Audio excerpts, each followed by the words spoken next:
In this video, I'm going to talk about different components present as part of the workflow. So on the left, you get to see all the components. Let's start with the most basic one, the agent. All you need to do is click on it or drag and drop, and you get to see the following fields. You need to select an agent that has been previously built before coming onto the screen. So it's a prerequisite. Once you have selected your agent, you can give a user message. If this is the first agent, then this is mandatory to give an input. If there's an agent after this, then giving an input is optional, because the output of the first agent goes as input of the second agent. So it already has an input, so there's no additional need to give a context rather than if it's required.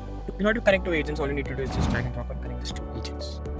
In order to delete an agent, click on backspace or click on delete in order to remove them. Now I'll move on to the second component. Conditional node is like an if-else statement. All you need to do is add it over here, and in natural language you could say if the block content is greater than 300 words. Click on save. What I would do is, if it's greater than 300 words, I would like to add a summarizer range. Click on save. And here, as part of the conditional node, I have a true and false. So if the content is greater than 300 words, I want to summarize it. So this is how I can have if-else conditions used. Now, if there's a nested if condition, which is a much more complicated logic, you can make sure that the condition has more ands and ors. Or you can add two different conditional nodes, one after the other, whichever.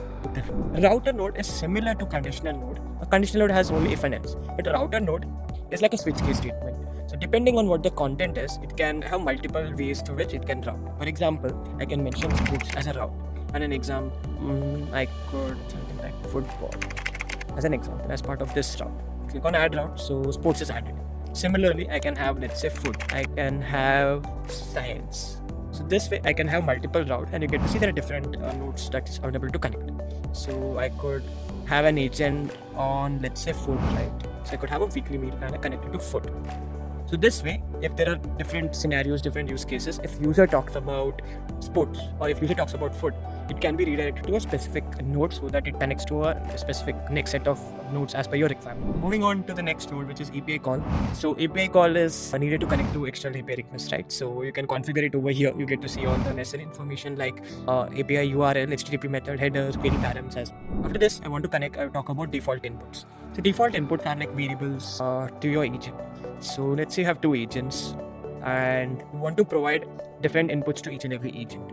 So I can click on add key. I can say country, language, address, English. This gets added.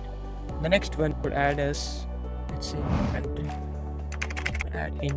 So this way I can add multiple variables, and once this is done, I can connect, let's say, language to log writer and country to the next agent.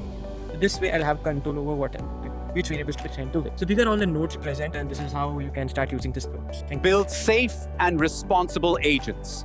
Introducing Lyzr.